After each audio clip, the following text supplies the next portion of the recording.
Leader नहीं थे और मुल्क में डिक्टेटरशिप थी, मुशर्रफ साहब का दौर था।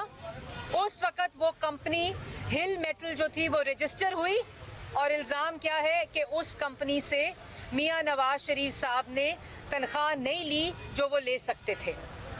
वो कंपनी जहां से पैसे मियां साहब के पास आए तो वो भी बैंकिंग ट्रांजैक्शन से आए, वो भी एसेट्स में डिक्लेयर हुए। अपनी जो इनकम टैक्स के डिक्लेरेशन थी हुसैन नवाज ने भी डिक्लेयर किए और मियां साहब ने भी डिक्लेयर किए और बैंकिंग चैनल से आए।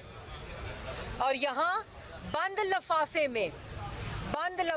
में काबीना के सामने लिफाफा लहराकर 190 मिलियन पाउंड जो कि 60 अरब पाकिस्तान की आवाम का पैसा था उस पे डाका डाला गया। ये मुल्क की तारीख का सबसे बड़ा कौमी खजाने में डाका है। और फिर कहते हैं कि जुल्म हो रहा है। ये जुल्म हो रहा है। जुल्म तो किया आपने पाकिस्तान की आवाम के पैसे पे डाका डाल के, जिससे अस्पताल बन सकते थे, जिससे स्कूल बन सकते थे, जिससे गरीब आवाम को रिलीफ मिल सकता था।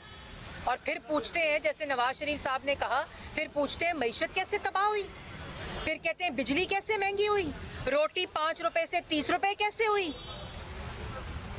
मुल्क की मईशत को कैसे तबाह किया, खोखला किया, पाकिस्तान के दोस्तों को नाराज किया और खुद डाके डालते रहे। आंखों पर पट्टी बांध के लोगों की, आवाम की ये डाका डाला गया। लेकिन असल में पट्टी अपनी आंखों पे पड़ी थी कि ये सिलसिला इसी तरह चलता रहेगा। दूसरों को चोर चोर कहूँगा, खुद डाके डालूंगा। दूसरों को दहशतगर्द कहूँगा, खुद रियासती दहशतगर्दी करूँगा। साइफर जैसे हसास मामले पे सियासत करूँगा, उसके साथ खेलूँगा तो मैं स्कॉट फ्री होऊंगा। मुझसे हिसाब नहीं मांगा जाएगा, मुझसे किसी किस्म का जवाब नहीं मांगा जाएगा। ऐसे कैसे हो सकता है? अगर आपने रियासती दहशतगर्दी की है तो आपको उसका जवाब देना पड़ेगा। अगर आपने जिना हाउस पे हमला किया है तो आपको जवाब देना पड़ेगा। अगर आपने शोहदा की यादगारें जलाई हैं तो जवाब देना पड़ेगा। अगर आपने 190 मिलियन पाउंड, और कहते हैं क्या हुआ, 190 मिलियन पाउंड पाकिस्तान तो आ गया। ये ड्रामा ना करें, ये ढोंग ना रचाएं। 190 मिलियन पाउंड पाकिस्तान कौमी खजाने में आना था। गैर कानूनी तरीके से जुर्माना सेटल करने के अकाउंट में सुप्रीम कोर्ट में ट्रांसफर नहीं करना था, जिसकी सहूलतकारी, जिसकी एड और अबेटमेंट किसने की?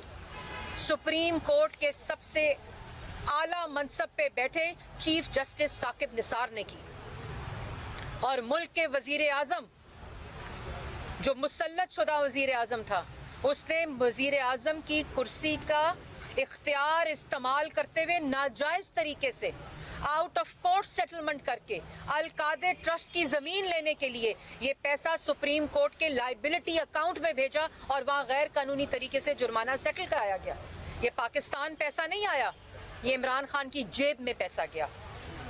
बेगम साहिबा अहलिया हीरे जवाहरात बटोरती रही 60 बिलियन के एवज। वहां अल-कादे ट्रस्ट बना रहा और अल-कादे ट्रस्ट के ट्रस्टी कौन है? इमरान खान और उनकी अहलिया।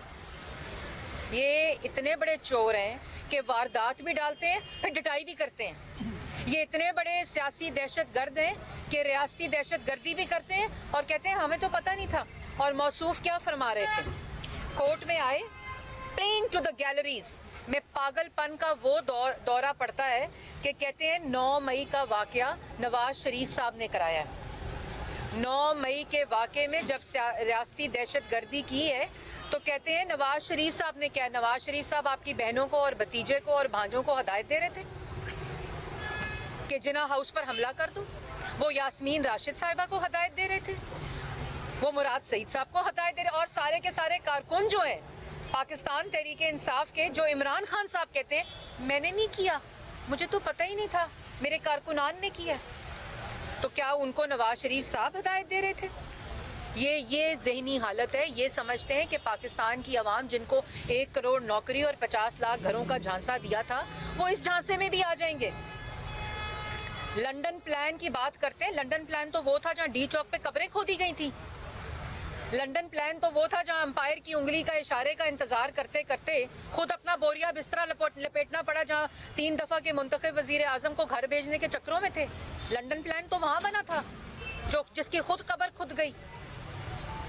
ये तमाशे लाडले मियां नवाज शरीफ साहब आज तक अदालत में अपने झूठे इल्जामात, जिसमें करप्शन का इल्जाम नहीं है, उनमें अदालतों में कानून के आगे, पाकिस्तान के कानून के आगे, और जानते हुए कि पाकिस्तान के कानून ने उनके साथ क्या नाइंसाफ़ी की है, लेकिन आज भी अदालत में बैठकर जवाब दे रहे हैं, क्योंकि उनको पता है कि ये सब झूठे इल्जामात थे, झूठे मुकदमे थे।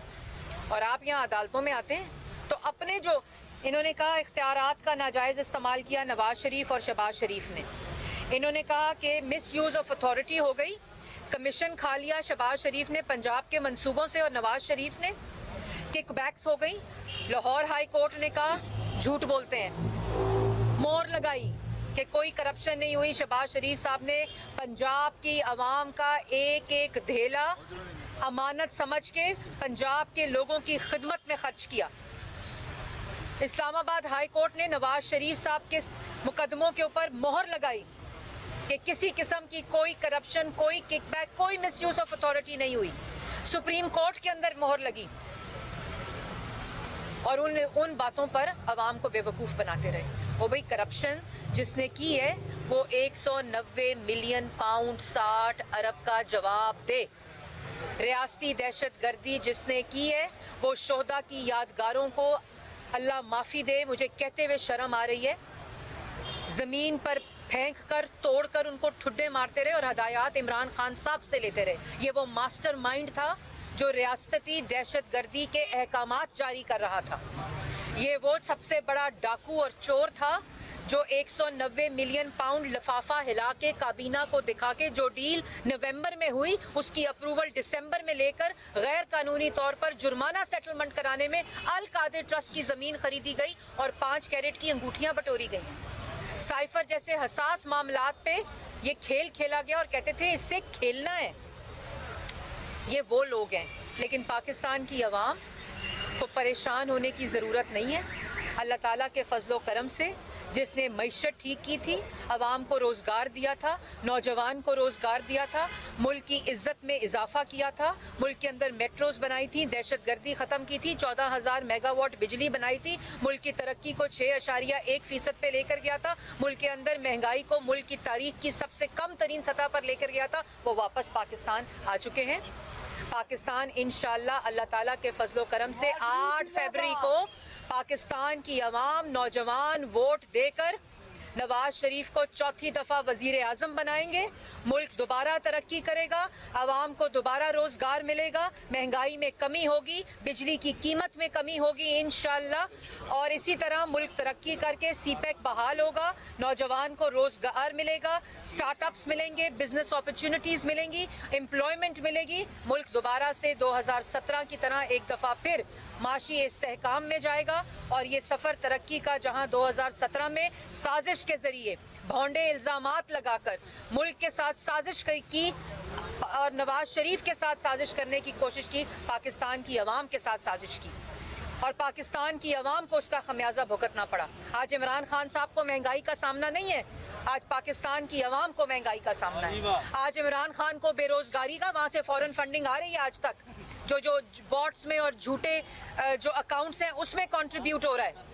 आज इमरान खान को किसी बेरोजगारी का सामना नहीं है, आज नौजवान को बेरोजगारी का सामना है। लेकिन इंशाअल्लाह जैसे मैंने पहले कहा कि रोजगार भी मिलेगा, महंगाई भी कम होगी, बिजली की कीमत भी कम होगी, मुल्क दोबारा तरक्की करेगा और दोबारा पाकिस्तान एक दफ़ा फिर पूरी दुनिया के साथ वो ताल्लुकात